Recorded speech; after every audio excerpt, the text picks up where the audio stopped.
Olá, seja muito bem-vinda, seja muito bem-vindo ao debate. Estamos ao vivo na página do canal Futura no Facebook e você pode participar do nosso programa, você já sabe, todas as quintas-feiras a partir das 6 horas da tarde e, claro, também seguimos nas telas do Futura na TV toda terça às 9 da noite ou a qualquer hora lá no Futura Play. Bom, para começar, a gente lembra aqui de um ditado popular: quem casa, quer casa. Bom, mas quem não casa também quer uma casa. Aliás, todo mundo, precisa ter um lugar para morar, precisa ter uma casa. E mais do que um desejo, esse é um direito, previsto na Constituição Brasileira e também na Declaração Universal dos Direitos Humanos, de 1948. Aqui no Brasil, a forma como a gente vem pensando as cidades demonstra o quanto estamos longe de atender esse objetivo. Já em 1890, Aloísio Azevedo escreveu um dos clássicos da literatura brasileira, muito exigido aí na época do ensino médio, com certeza muita gente que está acompanhando a gente leu O Cortiço, o romance que se passa numa habitação coletiva formada em grande parte por moradores de baixo poder aquisitivo. Pois é, 128 anos depois, os cortiços e outras moradias de situação precária ainda estão presentes nas nossas cidades. O recente caso do prédio ocupado que pegou fogo e desabou na região central de São Paulo denuncia mais uma vez o déficit habitacional existente no nosso país. Bom, moradia e habitação é o tema do debate de hoje e a gente vai falar disso e muito mais com os nossos convidados que já estão comigo aqui no estúdio. Mas antes, vamos ver as últimas atualizações do caso envolvendo as famílias que ocupavam o edifício Wilton Paes de Almeida. Em meio a buscas há mais de uma semana por vítimas desaparecidas no desabamento do edifício no Largo do Paissandu, em São Paulo, ao menos 116 famílias que moravam no prédio Wilton Paes de Almeida começaram a sacar o auxílio moradia do governo do estado de São Paulo. Todas as famílias que antes usavam como casa o prédio esvaziado desde 2001, agora vão receber R$ 1.200 no primeiro mês e R$ 400 até completar um ano do acontecido. A Prefeitura de São Paulo estima em 4.000 as famílias sem teto que ocupam 70 prédios na região central. Com o episódio do desabamento do prédio na maior cidade do país, as dificuldades em ter acesso à moradia de qualidade voltam a ser discutidas. Pesquisas da Fundação João Pinheiro, que faz o cálculo oficial do déficit habitacional no Brasil, mostram que em 2007, cerca de 1.700.000 famílias usavam mais de 30% do orçamento com aluguel da moradia. Em 2015, mais de 3 milhões de famílias encontravam-se nessa situação. Além do aumento com custos de moradia, a crise econômica no Brasil tem um forte impacto no poder de compra dos moradores nos últimos anos. Só na maior cidade do país, São Paulo, o déficit habitacional é estimado em 358 mil novas moradias populares e outros 830 mil domicílios estão em assentamentos com infraestrutura precária ou sem regularização fundiária. Pois é, sem dúvidas esse recente episódio do prédio que caiu lá em São Paulo vai ter vários desdobramentos, mas infelizmente esse não é um fato isolado. Quando a gente pensa no déficit habitacional aqui no país, entre 2014 e 2015, por exemplo, 20 dos 27 estados brasileiros viram esse problema crescer, segundo uma das principais referências sobre o assunto por aqui, que é a Fundação João Pinheiro. Então, para já começar o nosso debate, quero começar fazendo uma pergunta ao Igor Carvalho, está aqui conosco. O Igor mora na região central da capital paulista, a poucos metros desse incêndio que rolou por lá. A gente sabe que movimentou muito São Paulo. Você é urbanista, integra também o Instituto de Arquitetos do Brasil em São Paulo.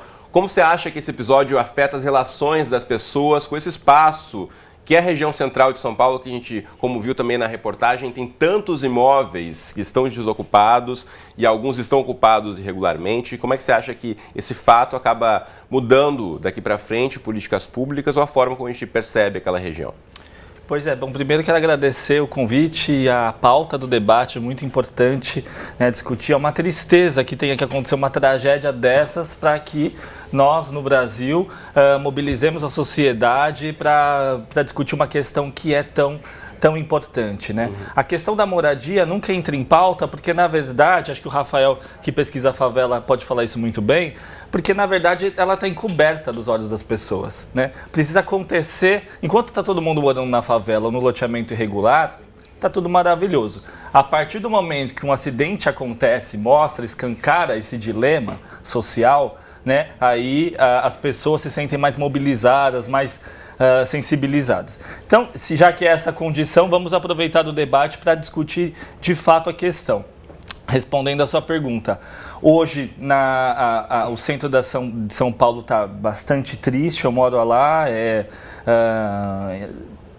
várias pessoas passando, querendo doar, muitas das famílias ainda estão morando ali no Largo do Paissandu, porque elas se recusam a ir para um abrigo no sentido de tentar buscar uma solução mais definitiva da moradia, o que é bastante compreensível a partir delas também, né?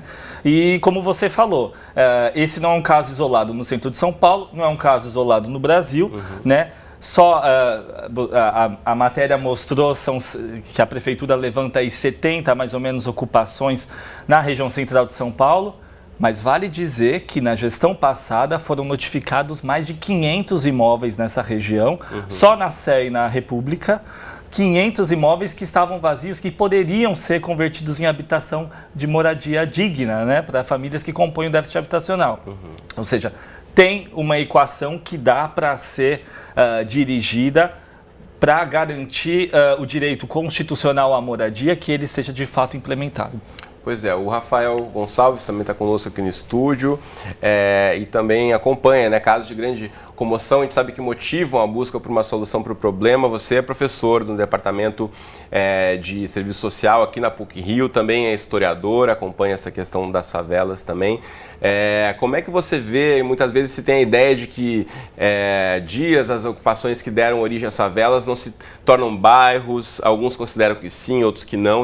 Como é que você vê a questão da ocupação mesmo dos bairros? Quando formos melhorar aquela região, na verdade já é um bairro, já é uma ocupação. Como isso é tratado atualmente pelo poder público nas grandes cidades brasileiras? Então, agradeço também o convite, acho extremamente importante esse debate, o que a gente traz nessa reflexão. Espero que essa questão que aconteceu, esse desastre, enfim, em São Paulo possa suscitar um debate ainda maior. Talvez eu esteja um pouco pessimista, porque normalmente o contexto do desastre suscita muitas questões, mas espero que isso possa difícil, continuar. Né, de ter otimismo, mas é preciso pensar em olhar para frente. Isso aí, eu acho que dois pontos interessantes. Primeiro, acho que o que o Igor colocou, se a gente pensar numa escala nacional, existe uma situação muito complexa, porque o fato do déficit, o que a gente chama de déficit, ele é praticamente equacionado com o número de habitações e de prédios vazios, né? Então, eu acho que primeiro a gente não construiu pouco, a gente construiu mal, né? Enfim, então existe uma lógica da política habitacional que tem que ser efetivamente pensada. A gente produziu muita moradia, a gestão desse patrimônio muitas vezes pública, é extremamente precária. Então, eu acho que como que a questão da moradia ela vai suscitar outras questões vinculadas à perspectiva fundiária, à própria discussão do planejamento urbano, de uma reflexão mais ampla. Então, por que essa população é extremamente importante que ela esteja na área central, todas as conexões com o mercado de trabalho, com as relações sociais, a importância disso. E o que é extremamente triste a gente enxergar justamente áreas com espaços tão vazios, tanta gente sem casa e tanta casa sem gente, né? E se a gente fizer essa mesma comparação com o caso do Rio de Janeiro, acho que a própria lógica de consolidação e de constituição das favelas da cidade parte desse pressuposto, com uma estratégia muito clara por parte dos moradores de se inserir dentro da cidade, né? E aí eu acho que a sua colocação é extremamente importante, porque normalmente as políticas públicas voltadas às favelas, a gente tem sempre uma percepção que é uma etapa dentro de um processo linear urbano. Então a favela um dia ela vai parar de ser favela e um dia ela vai ser bairro. Eu acho extremamente importante essa reflexão, que já é um bairro. As pessoas já compartem, as pessoas já estão morando lá, às vezes as gerações da família ocupam aquela mesma casa, aquela região. Por exemplo, eu enfim, a gente acha PUC-Rio, mas o meu departamento, quase todos os meus alunos são de favela ou da Baixada, e falo isso com muito orgulho, é extremamente interessante. E eu vejo que muitos dos meus alunos estão há 2, 3, 4, 5 gerações que moram em favela. Certa vez um aluno veio me procurar e ele mora na Rocinha, então ele vinha andando para a PUC, né, praticamente. Para quem não conhece, aqui no Rio, a PUC é vizinha. Vizinha, a Rocinha. A Rocinha. E ele vinha andando e ele casou, não tinha como comprar uma casa dentro da favela, porque era muito caro, ele comprou uma casa, Minha Casa Minha Vida, enfim, pelo projeto. Só que ele foi morar em um bairro mais distante, Maria da Graça, e ele chegava cansado para a aula e falava, professor, eu não tenho a impressão que eu melhorei de vida. Enfim. Então, como que essa Apesar discussão... da casa própria, ele tinha um desgaste muito maior. E eu acho que isso tudo a gente tem que pensar nessa equação quando a gente vai discutir habitação. Né? Sem dúvida. Bom, a gente está falando muito aqui de políticas públicas, então fica o registro que a gente também convidou o Ministério das Cidades para participar conosco dessa troca de ideias. A gente gostaria de perguntar sobre os principais programas atuais para a moradia popular, para ter mais dados do orçamento para a construção de casas e também para o aluguel social, entre outros pontos, mas a pasta, infelizmente, não disponibilizou um representante para conversar conosco no debate de hoje e também não enviou uma nota oficial. Mas no site do governo federal, uma das informações que nós encontramos, que a produção buscou, é que 650 mil novas unidades habitacionais, especialmente do Minha Casa Minha Vida, devem ser financiadas nos próximos anos. Para isso, serão investidos 9 bilhões e 700 milhões do orçamento geral da União e também 63 bilhões do Fundo de Garantia do Tempo de Serviço FGTS. O Igor está aqui já levantando o dedo para fazer uma colocação. Diga lá, Igor. Não, quero comentar esse número, inclusive, né? Minha Casa Minha Vida, ele se tornou aí, talvez tenha sido a primeira política que conseguiu colocar de fato um financiamento para baixíssima renda, né? Tem várias questões que dariam para ser conversadas sobre isso, né? Primeiro ponto, esse número de 650 mil unidades habitacionais é baixíssimo, né? Comparado com o histórico do Minha Casa Minha Vida, onde 3 milhões de unidades foram contratadas anteriormente, 650 é um número muito baixo. E aí você tem que somar a isso os cortes da política pública, o congelamento nas políticas sociais por 20 anos, né?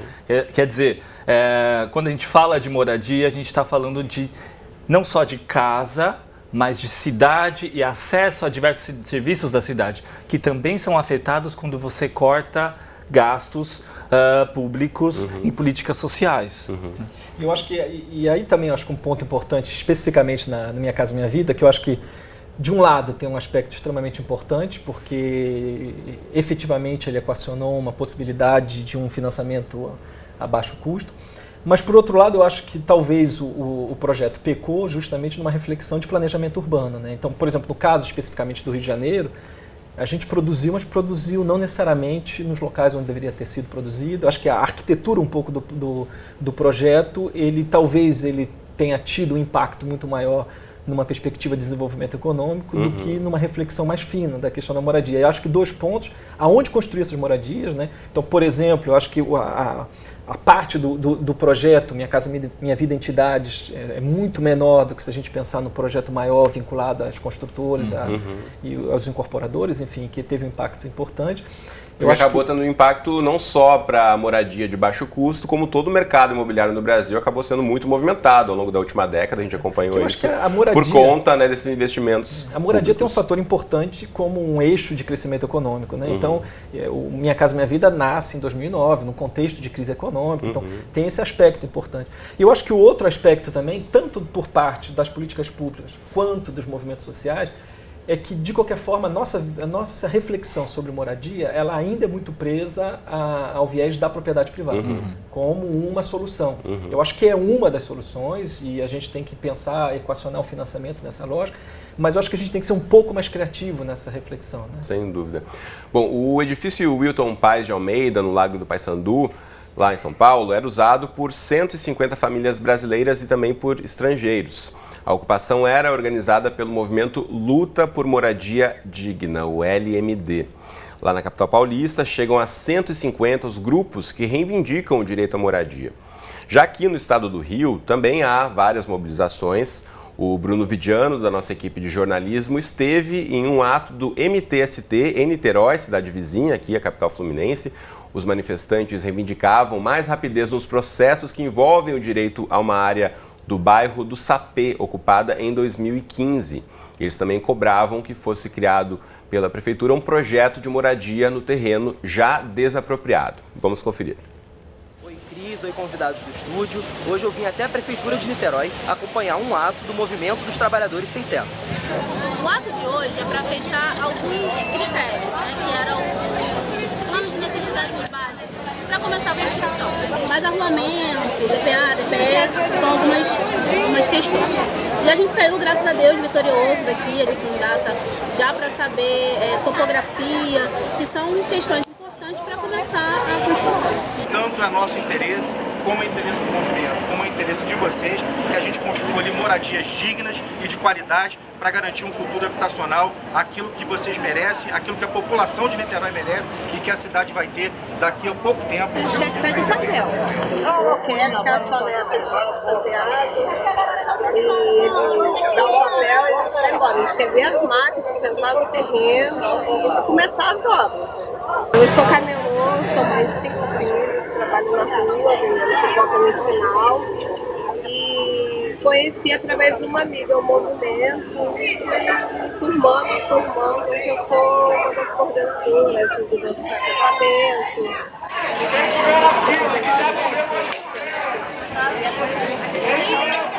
O PST, o Movimento Trabalhador Sem Teto, eles cobram algum tipo de aluguel por parte de quem faz parte do movimento? Nossas ocupações, primeiro, são feitas em terreno. A gente ocupa terreno.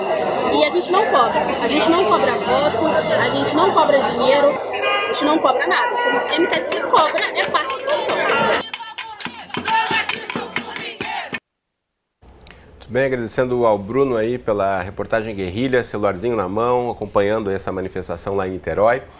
E, infelizmente, né, nem todas as manifestações acabam assim, né? Nesse caso, a gente sabe que foram atendidos pelo secretário, como vocês viram ali, e grande parte dos moradores que você viu ali também, eles são vítimas do deslizamento do Morro do Bumba, ocorrido em 2010. Para quem é aqui do Rio deve lembrar, deve ter isso mais fresco na memória, mas no Brasil todo foi uma notícia que abalou muita gente. Aconteceu em 2010, como eu já disse, quando mais de 250 pessoas morreram e outras centenas ficaram desabrigadas. E a gente vê aí que 8 anos depois a situação é precária ainda para muitos desses moradores afetados.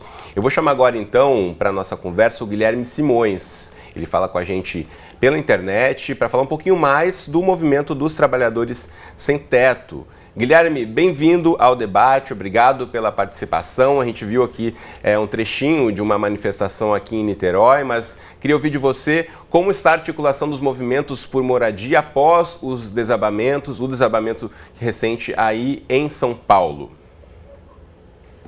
Oi, boa noite a todos aí do estúdio, aos espectadores também. Obrigado pelo convite.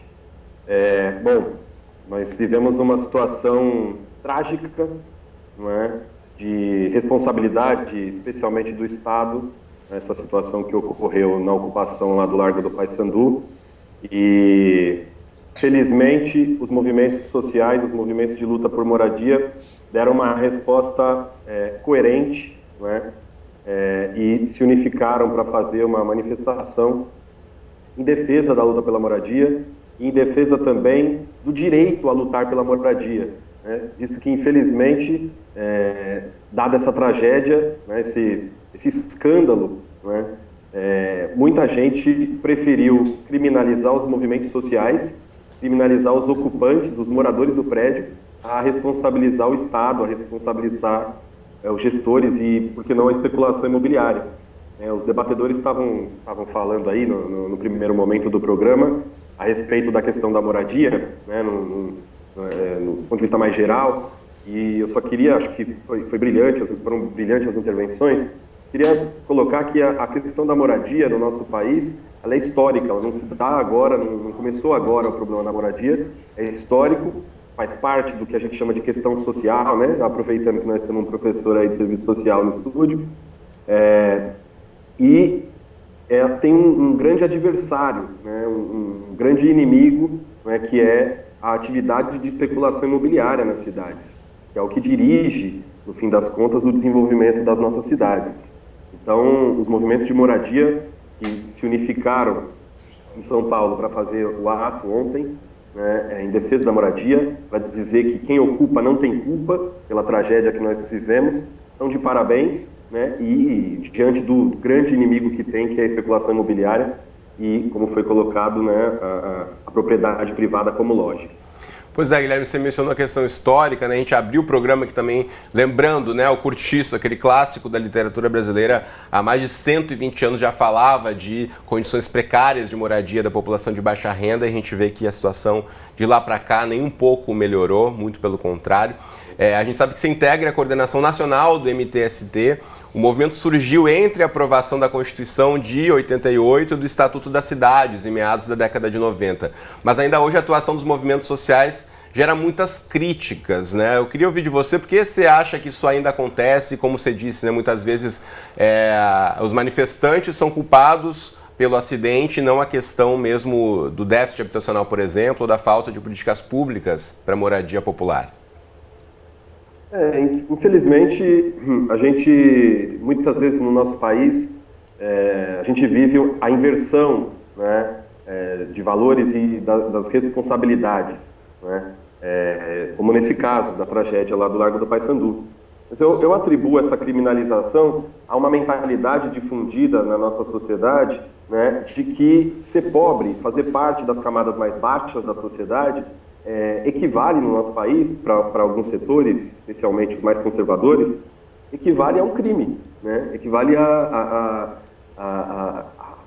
subverter a ordem, subverter a regra, né? Como se fosse uma escolha, né? Então, as pessoas muitas vezes olham, às vezes quem tem uma casa, às vezes quem paga aluguel, mas consegue pagar aluguel de acordo com sua renda, olha para as pessoas, para o sem-teto, que são mais de 10% da população brasileira, como se essas pessoas fossem responsáveis pela própria condição, como se fossem culpadas por não ter renda para pagar um aluguel. Mas como foi falado aí no estúdio, né, o aluguel ele é um dos principais componentes, né, o excessivo gasto com aluguel é um dos principais componentes do déficit habitacional. As pessoas não têm culpa que o salário mínimo no país é baixíssimo, não tem culpa que a remuneração pelo trabalho é baixa, que as condições de vida na cidade são todas mercantilizadas e precárias para quem tem baixo rendimento. Então as pessoas não ocupam porque querem, por capricho, por acharem bonito, né? As pessoas ocupam por necessidade. E está claro, está cada vez mais claro, e essa tragédia nos revela isso também, ou reforça, né, esse problema, está cada vez mais claro que o problema da moradia é um problema estrutural no nosso país, um problema Sem dúvida. Que deve ser enfrentado. Guilherme, eu quero aproveitar aqui também uma das perguntas que foram feitas às pessoas que participavam da manifestação em Niterói, é sobre a participação de quem faz parte do movimento, né, sobre cobrança. A gente sabe que os diversos movimentos têm formas diversas de atuar, então só de forma objetiva para a gente encerrar, como funciona então a participação de quem está integrando o grupo do MTST? Tem cobrança de aluguel, uma prática? Como é que vocês organizam essa participação? Bom, primeiro é importante salientar que a ocupação lá do centro, né, do Largo do Paissandu, não era organizada pelo MTST. Sim. E também, eu me refiro à reportagem que a gente mostrou aqui em Niterói, que fazia parte do MTST. Claro, é porque muita gente está assistindo e às vezes confunde, especialmente porque, pelo tanto de fake news que estão sendo espalhados, né? Dizer que o MTST não faz nenhum tipo de cobrança para as pessoas, para as famílias que organizam, né? As famílias participam do movimento, primeiro porque precisam, né, de uma moradia, acreditam na proposta do movimento, que é ocupar terrenos vazios, terrenos que não cumprem função social, de acordo com a própria Constituição, né? E porque precisam, em primeiro lugar, e em segundo lugar, porque acreditam que devem participar, que devem lutar, que se organizar para conquistar sua moradia, visto que o Estado praticamente não oferece nenhuma alternativa. Certo. Muito bem, então, Guilherme, muito obrigado pela participação no debate de hoje, trazendo o ponto de vista também do MTST à nossa discussão. Boa noite para você. Obrigado, boa noite. Bom, trazendo a discussão aqui para o estúdio, eu quero ouvir do Igor, né? Parte dos movimentos sociais por moradia atua em prédios lá nos centros, não só de São Paulo, no centro das grandes cidades. Você está envolvido, inclusive, com o projeto Urbana Centro, que quer requalificar o centro e as regiões históricas de São Paulo, como já falamos aqui, que tem uma série de prédios desocupados. É possível pensar a coexistência de diversas realidades dentro de um mesmo espaço, pensar, né, em de repente rever a utilização de muitos prédios já construídos. A gente sabe que recentemente no centro de São Paulo também muitos prédios novos foram construídos, né, antigos foram derrubados para questão de empreendedores novos virem construir esses prédios mais modernos. Como é que você vê esse momento de reavaliar o espaço central da maior cidade do país? O centro de São Paulo é um espaço, ou o centro de todas as grandes cidades no Brasil, são espaços de disputa, né? Como o Rafael colocou, é a localização privilegiada com oferta de emprego, transporte, né, acesso a serviços públicos. Então, é evidente que ele gera disputa, né? E como você colocou, de uns anos para cá, de 2008 para cá, a gente tem visto, né, o mercado imobiliário tentando se reaproximar de uma região que ideologicamente havia sido abandonada pelos grupos mais abastados por volta dos anos 70 e permitindo uma popularização da região central. Só lembrando, você estava falando agora, eu morei em São Paulo por 5 anos, eu lembro que essa região, principalmente ali do Baixo Augusta, Bela Vista, era completamente outra coisa do que é hoje em dia. Na época tinha muito bar, muita boate, na Augusta principalmente, e agora você passa naquela região, ali muitos prédios antigos que poderiam ter sido até tombados foram destruídos para construir arranha-céus ali para novas moradias, e você fica pensando, né, a rua continua super estreita e tem muitos mais moradores, tem a questão do trânsito, a questão do saneamento para aquela região, mas parece que nada disso é levado em conta, né? Mas você passa naquelas ruas, transformaram-se completamente, né? Acaba descaracterizando os bairros, né? Exato. Acho que a legislação também tem um papel nisso, né? É importante, o mercado ele age dentro de regras que são criadas, né, pelo poder público, pela sociedade civil, enfim, e pelo mercado também. Acho que dá para você orientar a ocupação do espaço de uma maneira mais adequada. Como você mencionou, eu sou representante do IAB, um dos representantes do IAB, na Operação Urbana Centro. Para quem não sabe o que é Operação Urbana, são instrumentos urbanísticos, perímetros onde você vai buscar uma requalificação urbana com objetivos específicos claros. A Operação Urbana Centro foi criada em 97, com o objetivo aí de requalificar a área central, mas muito focado numa requalificação do espaço público, numa dinamização do mercado. Está escrito sim que é também um dos objetivos dessa operação urbana a transformação das condições de moradia, atendendo a quem precisa com moradia. No entanto, nada foi feito em relação à moradia nessa operação urbana nos últimos 20 anos, né? O que a gente conseguiu recentemente foi a aprovação de recursos para reforma de um edifício que tinha sido adquirido pela prefeitura para ser transformado em locação social, 8 milhões de reais para o 7 de abril. E a realização de um censo de cortiços.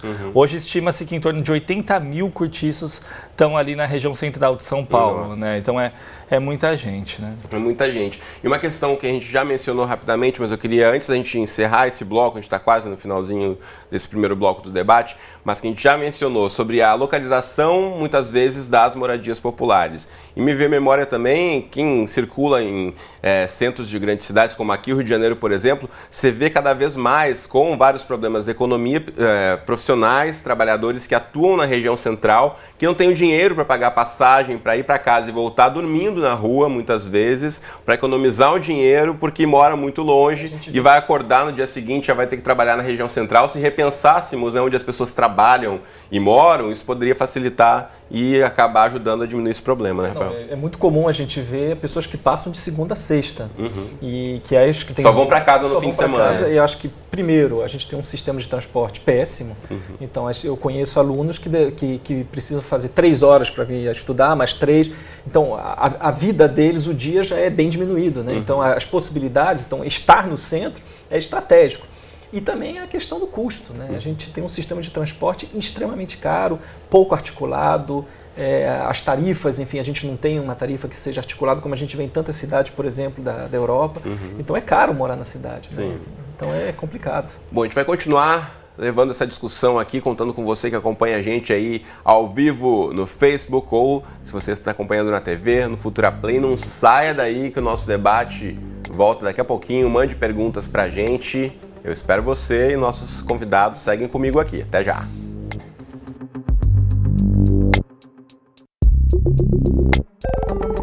O debate está de volta, seguimos ao vivo aqui no nosso perfil do Futura no Facebook. Lembrando, nosso encontro marcado todas as quintas-feiras, a partir das 6 da tarde. Você pode acompanhar nossa transmissão ao vivo, mandar perguntas e sempre nos encontrar aqui ao vivo na rede social. Ou também você pode nos ver na tela do Futura na TV, se é o caso de você estar sintonizando aqui na noite de terça-feira, a partir das 9 horas da noite. Continuamos com a nossa exibição semanal.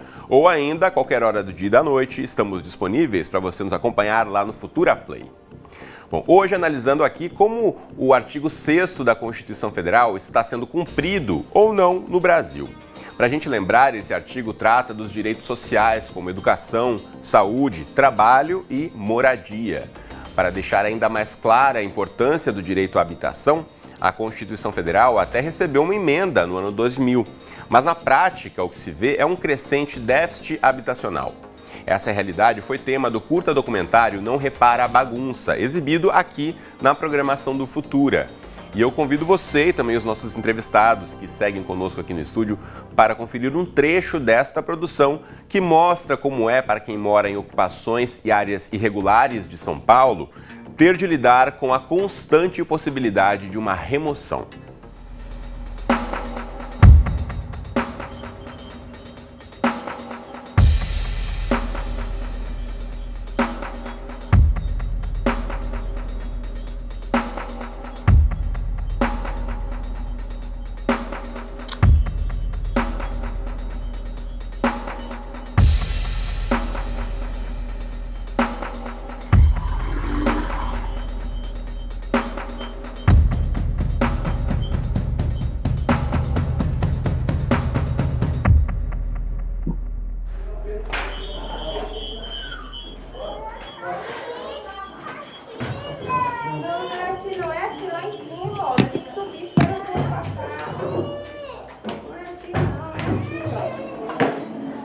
A senhora morava aqui, Ruth?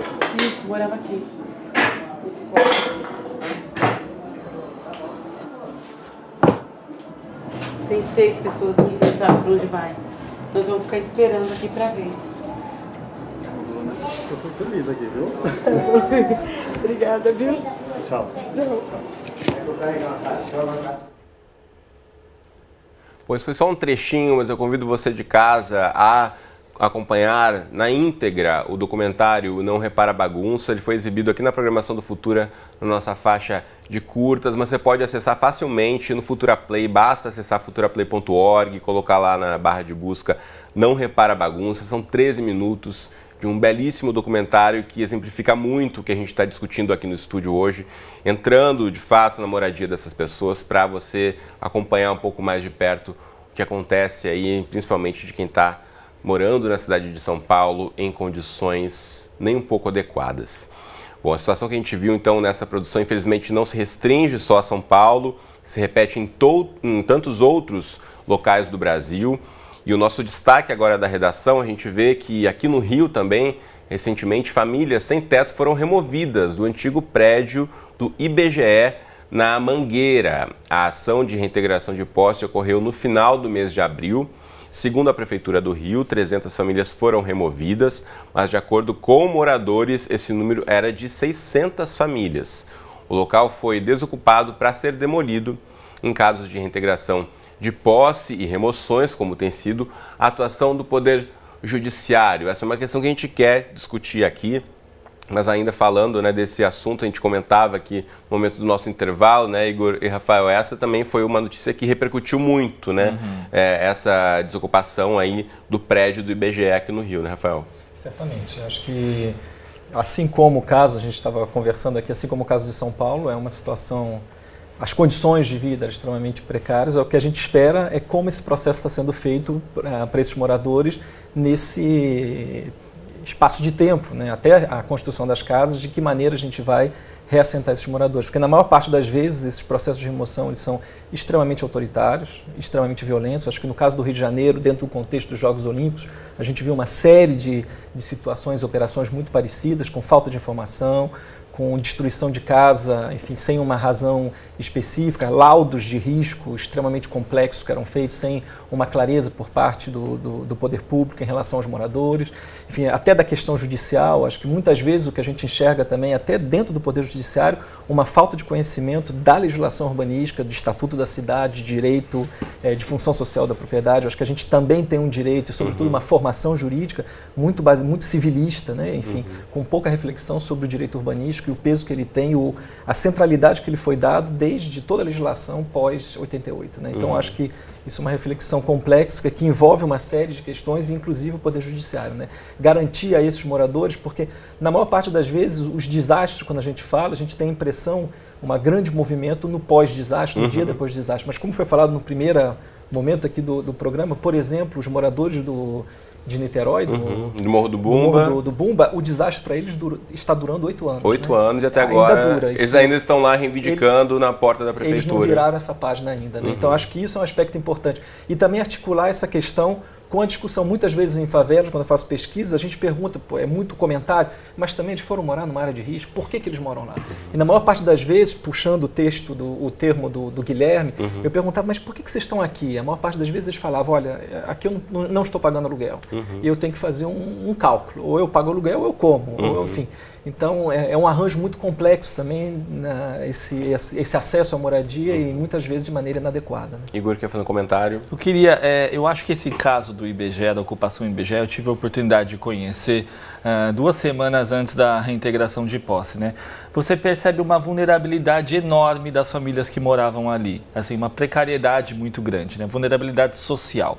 E aí quando você faz uma substituição dessas, você demole um edifício, você constrói Minha Casa Minha Vida, né? Acho que a pergunta que se coloca é, essas unidades vão para essas famílias? Se sim, que tipo de apoio social vai ser dado, que tipo de acompanhamento ou trabalho pós-ocupação, ou até outras políticas sociais vão estar combinadas com isso para que essas famílias tenham condições de morar aí? Eu digo isso porque em São Paulo existe, e os movimentos estão reivindicando isso lá, a votação do Plano Municipal de Habitação.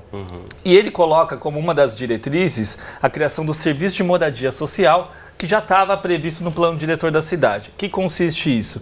No caso das pessoas mais vulneráveis, não basta você dar uma casa, você tem que combinar com serviço de saúde, com apoio psicológico, né? Dar condições para que essa pessoa, através do direito à moradia dela garantido, ela possa se reinserir na sociedade e, de repente, a partir daí, buscar outras alternativas habitacionais, que pode ser a locação social, pode ser a aquisição de uma moradia definitiva, em outras formas. Bom, eu vou chamar agora para a nossa conversa também a Giovana Milano. Giovana, bem-vinda ao debate. Já começo aqui pedindo para você explicar para a gente como essas decisões que a gente tem falado aqui de reintegração de posse têm influenciado na organização dos espaços das nossas cidades brasileiras. Bom, boa noite a todos e todas. De fato, como vinha sendo comentado antes no bloco anterior, o direito à moradia e a ausência do direito à moradia envolve uma série de fatores, né, históricos do nosso processo de urbanização excludente, e um ator que é muito pouco debatido é justamente o Poder Judiciário. Né? Então, quando as outras saídas, quando o Estado Executivo não realiza o direito à moradia, esses conflitos fundiários são levados ao Judiciário e é ele que dá a última palavra sobre a permanência ou a remoção das pessoas. E o que a gente tem hoje é um padrão no Judiciário acerca das decisões, especialmente do que a gente chama de decisões de reintegração de posse, um padrão muito voltado à segurança patrimonial, à preservação da propriedade e pouco atento à necessidade de salvaguarda da moradia, especialmente de quem mais precisa, da população mais vulnerável.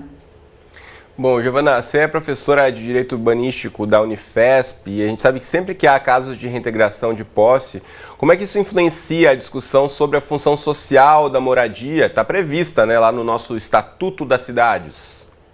Claro, a função social. Então, a nossa Constituição, antes até do Estatuto, garante o direito à propriedade, mas relativiza esse direito dizendo que a propriedade tem que cumprir a sua função perante a coletividade, a sua função social.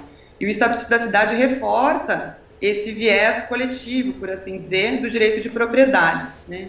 Entretanto, quando a gente olha para as decisões judiciais, essa fiscalização, por assim dizer, da função social da propriedade acontece muito pouco, né? Eu fiz uma pesquisa recentemente, e das decisões todas acerca da reintegração de posse, só 7% falavam algo ou procuravam pesquisar melhor, compreender melhor o cumprimento ou não da função social da propriedade. Então, a fiscalização do Poder Judiciário sobre isso é ainda baixíssima, né? O que é um problema, porque é justamente na função social da propriedade que a gente consegue aproximar o título, o documento, do uso da cidade, da ocupação dos espaços, da forma como as pessoas vão poder dar um sentido para a sua propriedade, né?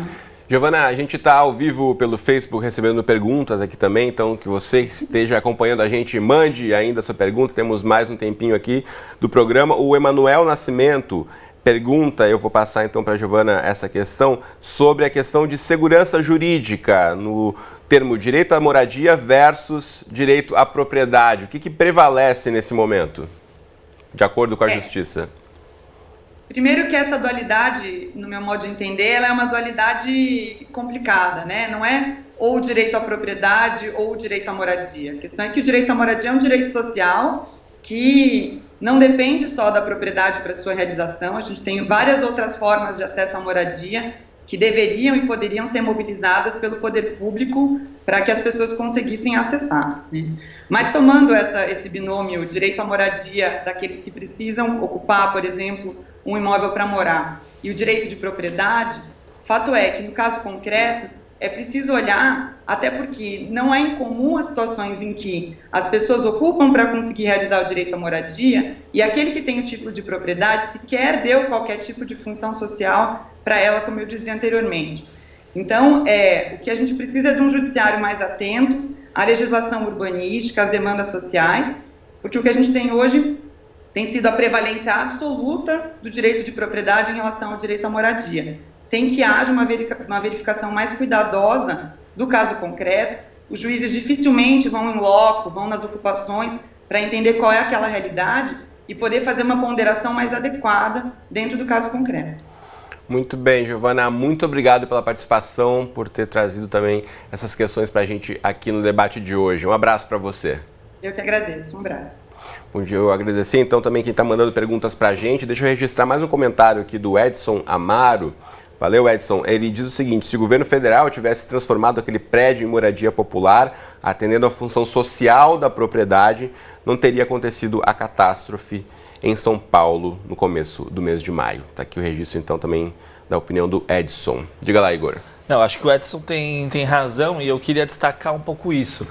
Se tem uma coisa que que esse incidente está mostrando, ele desperta para o fato de que a Secretaria do Patrimônio da União, a União de uma maneira geral, ela dispõe de inúmeros, milhares de imóveis vazios, subutilizados nas cidades brasileiras, né? Se fosse feito um programa, né? O Ministério das Cidades não está aqui, infelizmente, mas uma coisa que a gente poderia conversar com eles... Lembrando que foram convidados e não toparam participar da nossa discussão no programa de hoje. Esse potencial fundiário ajuda a resolver uma das questões que o Minha Casa e Minha Vida, por exemplo, não resolveu, que o Rafael colocou, que é a questão da terra, né? Então, combinando essas coisas, a gente poderia... E o que é interessante é que a própria legislação avançou muito com os bens da União. Então, eu acho que a Secretaria do Patrimônio da União, mais do que uma função arrecadatória, de alguns anos para cá, sua vocação deveria ser a garantia da função social da propriedade. Isso está na legislação. E é verdade que o patrimônio, acho que quem gere pior o seu patrimônio é a União, que tem um patrimônio extremamente importante, muitas vezes em áreas extremamente centrais e que é pouco utilizado dentro dessa equação, essa arquitetura que são os projetos de habitação. Agora, respondendo à questão que o Manuel trouxe, que eu levei para a Giovana, queria ouvir de vocês em relação a essa questão de quem teria mais privilégio ou mais força, aí, o direito à moradia ou o direito à propriedade. Como é que vocês avaliam como a justiça brasileira tem atuado? Você quer começar? Não, eu acho que, na maior parte das vezes, a garantia da propriedade, em uma perspectiva patrimonialista, é extremamente forte. Então, isso é claríssimo. E a gente poderia fazer esse dualismo em outras dimensões também, porque ele pode se revestir de outras percepções. Então, por exemplo, no caso do Rio de Janeiro, existe um discurso muito forte em relação às favelas pelo discurso ambiental. E muitas vezes a gente coloca esse falso dualismo também, direito ambiental e direito à moradia. E na verdade isso é um falso dilema, a gente tem que garantir os dois. Sim. E muitas vezes a utilização do direito ambiental, o que está por detrás na verdade, a gente não está falando em área de risco, mas muitas vezes em área de rico, como falam os próprios moradores. A gente não quer garantir área de risco. E a gente vê em situações, por exemplo, no caso, quem conhece o Rio de Janeiro, em áreas, por exemplo, como o Horto, ou áreas extremamente valorizadas da cidade do Rio de Janeiro, onde a discussão ambiental entra justamente por uma garantia do direito à propriedade e não de uma garantia do direito à moradia. Rápido comentário, Igor. Eu queria só comentar, só perguntar para a Giovana, porque assim, a função social da propriedade, ela está lá desde a Constituição, foi regulamentada no Plano Federal, no Estatuto da Cidade. E como é que ela se opera? Cabe aos municípios regulamentarem os instrumentos de controle da função social. Não vou entrar nos detalhes. Pelo plano diretor. Pelo plano diretor. Sabe quantos municípios no Brasil inteiro conseguiram implementar esses instrumentos? Conseguiram não, quiseram implementar esses instrumentos? Velha discussão, né? Quantos tem um plano diretor, né? Menos de 10. O plano até tem, né? O plano diretor tem porque é uma obrigação. Mas os instrumentos, por que poucos municípios regulamentaram? Porque mexe com interesses históricos da concentração da terra. É o que a gente está falando aqui do IPTU progressivo no tempo, a questão da desapropriação por título de dívida pública. Existe a legislação, ela é extremamente rica. E mais, né? A Constituição, ela fala de função social da propriedade e da cidade. Então, que a cidade também ela tem que ser encarada como um bem coletivo, uma obra coletiva também. Bom, a gente está falando aqui desse tema que é sério, obviamente, que é a moradia, direito à habitação, mas a gente sabe que na internet tem espaço, muitas vezes, para brincadeira também, até de assuntos sérios. Então, a política de financiamento de imóveis é criticada também, mas também com bom humor, como a gente pode ver no meme que vai aparecer aí na tela para você, sobre o pagamento das parcelas de financiamento que precisam ser cumpridas pelo morador. A gente vê aí, então, fazer pedido de casamento mimimi, colocar no YouTube é fácil, quero ver assumir as regressivas do Minha Casa Minha Vida. Esse é um dos vários memes que circulam na internet, né, brincando aí com essa política que de fato foi das mais importantes em relação à habitação no país na última década. Mas quero já aproveitar aqui e formular uma pergunta para o Igor, então, como é que você avalia a articulação entre esse programa e a política nacional de habitação que foi estabelecida em 2004 para tentar universalizar a moradia no país? A gente já falou um pouquinho sobre isso, né? Assim, a política nacional, ela de habitação, ela avançou na criação do Minha Casa Minha Vida, o PAC de urbanização dos assentamentos precários também, para levar infraestrutura para as favelas e loteamentos irregulares, né? Enfim, avançou nesse sentido. No entanto, não equacionou a questão da terra, né? A questão fundiária, né? Então, aí quando você não faz essa amarra, o que acaba acontecendo é que os empreendimentos, como o aluno do Rafael, né, que quando sai da favela, sai da rocinha e vai morar num conjunto habitacional, ele sente que a vida dele piorou, né, porque ele está fora da cidade. Né? Então, a lógica da matemática financeira do programa faz com que a terra tenha que ser barata para que possa fechar a conta ali dentro daquele subsídio. Né? Então, seria preciso ter uma componente para que a localização contasse. Que eu acho que também o Minha Casa Minha Vida ele vem por cima de toda uma reflexão que estava sendo feita do sistema financeiro de habitação de interesse social, que tinha um problema porque o recurso era muito menor do que Minha Casa Minha Vida, mas que eu acho que era muito mais complexo a reflexão sobre a moradia. E aí eu concordo com o Igor plenamente. O nó ele está na terra. Ele está nessa. E aí é justamente o que a gente vem falando, é todo o arsenal jurídico, o arcabouço jurídico que temos para garantir a função social da propriedade, porque terra tem. A questão, a gente não está falando de ausência. A quantidade de prédios ocupados em São Paulo, eles estão lá. Eles ou prédios desocupados, né? Quantos apartamentos o que é importante vazios, que os movimentos sociais, eles estão fazendo cumprir a função social. E é o papel deles. A gente criminaliza, mas o que eles estão fazendo é o seguinte, isso aqui tem que ter uma função, a gente precisa morar.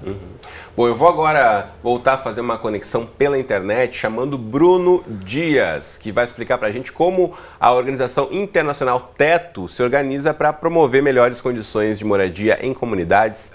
Bruno, bem-vindo ao debate, obrigado por participar aqui conosco. Quero começar perguntando a você há quanto tempo o Teto atua no Brasil e como é que acontecem essas ações para quem não conhece o trabalho de vocês. Primeiro, obrigado, Cristiano, pelo convite, por participar desse espaço. É uma honra poder debater esse tema tão importante para o nosso país. que é um tema importantíssimo que está numa situação de calamidade pública. E o nosso trabalho, para melhorar essas condições, a gente trabalha nas favelas, nas situações de extrema vulnerabilidade, extrema precariedade. E a gente desenvolve 3 pilares de ação para melhorar essas condições. Um é através de construção de moradias de emergência, ou seja, para famílias que estão em situação de extrema emergência, extrema urgência, precisando de uma moradia melhor. Outros são projetos de melhorias do entorno dessa comunidade, né? Então, que, assim como a gente estava discutindo, não adianta falar só de moradia se a gente não fala de todo o entorno dos serviços básicos, onde que está localizada essa moradia, quais são as infraestruturas urbanas que essa moradia tem por perto, né? Então, a gente desenvolve projetos de melhoria do entorno das comunidades, com projetos de infraestrutura comunitária. E um terceiro ponto é através do fortalecimento das lideranças locais. A gente acredita que é muito importante que as próprias lideranças das favelas e das comunidades que a gente trabalha possam ter esse desenvolvimento e possam liderar esse processo, né? E a gente faz tudo isso através da mobilização de jovens voluntários que estão engajados em construir cidades melhores. Esses são os principais pilares do nosso trabalho que a gente desenvolve já há 10 anos no Brasil, há 20 anos na América Latina. Legal. Agora, você é gestor social da Teto aqui no Brasil e a gente sabe que mesmo tendo, né, como você disse, envolvendo jovens, voluntários, tentando atuar onde as políticas públicas estão inexistentes, há vários entraves, né, que a entidade tem, inclusive, na hora de realizar o trabalho. Eu queria que você contasse um pouquinho sobre essa realidade das dificuldades, muitas vezes, de mesmo tendo toda a boa vontade e o esforço, vocês encontram ao chegar na hora de executar o trabalho. Os maiores desafios são a inexistência de qualquer contato com o poder público. O poder público muitas vezes não sabe da existência de certas favelas, de assentamentos informais, não sabe onde estão localizados, não tem informação, são informações desatualizadas, ou seja, muitas vezes esse desafio é muito grande para poder articular uma proposta adequada. Então hoje o Teto, por exemplo, levanta uma grande gama de informações que hoje quase nenhum instituto, quase nenhum poder público possui, assim, são informações importantíssimas para entender a realidade dessas famílias e como trabalhar com elas, né? Então, muitas vezes não sabem quem é o proprietário do terreno, não sabem qual que é a situação jurídica, não sabem quantas famílias moram ali naquelas condições, quem são essas famílias, o que elas precisam, o que elas querem para a comunidade delas. Então, a falta de informação do poder público, falta de informações disponíveis para poder trabalhar e poder fazer uma política pública adequada, acho que esses são os maiores desafios que a gente tem avançado através de pesquisas, levantamentos de informação e identificando os casos de maior vulnerabilidade que existem nas cidades que a gente trabalha. Vocês chegam a contar de alguma forma com o auxílio do Poder Judiciário, quando necessário? A gente trabalha muito em articulação com a Defensoria Pública, né? Principalmente para atuar em casos de remoções ou em casos de risco iminente que é necessário ter uma atuação mais contundente. Então, muitas vezes a gente trabalha com a Defensoria para articular e evitar que novas famílias sejam removidas e possam ter propostas dignas e adequadas para essas famílias que moram nessa situação. Muito bem. Bruno Dias, muito obrigado pela participação no nosso debate de hoje. Também eu mesmo já convoco aí quem estiver interessado em saber mais, participar. Eu tenho amigos que participam dos mutirões da Teto. É um trabalho muito bacana, então vale a pena conferir. Obrigado, Cristiano. E boa sorte para vocês por aí.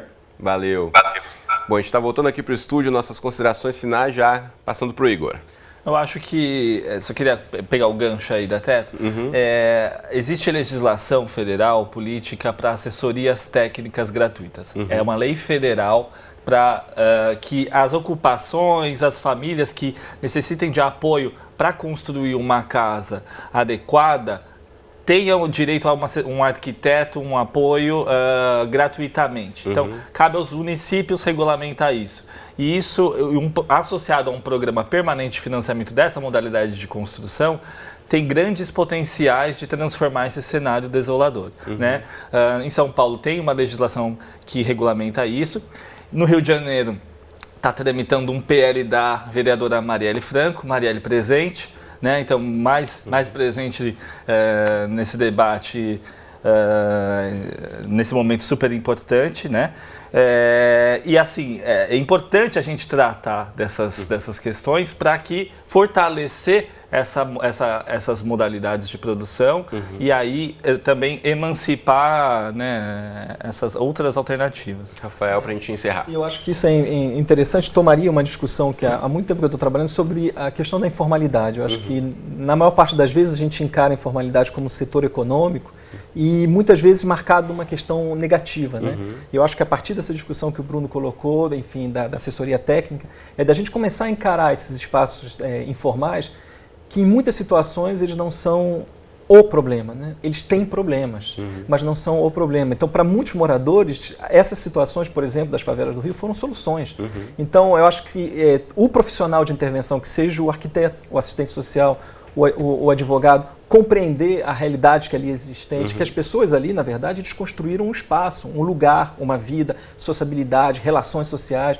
Existem favelas locais há mais de 100 anos. Então, compreender que muitas vezes essa informalidade são arranjos importantes. Por exemplo, quando o Guilherme colocou o custo do aluguel, na verdade é muito mais do que isso, porque o custo da moradia, você tem condomínio, você tem... Enfim, a favela, ela responde plenamente a essa equação. Então, entrar nesses espaços compreendendo a informalidade como uma solução, eu acho faz com que as nossas soluções elas não se tornem novos problemas, né?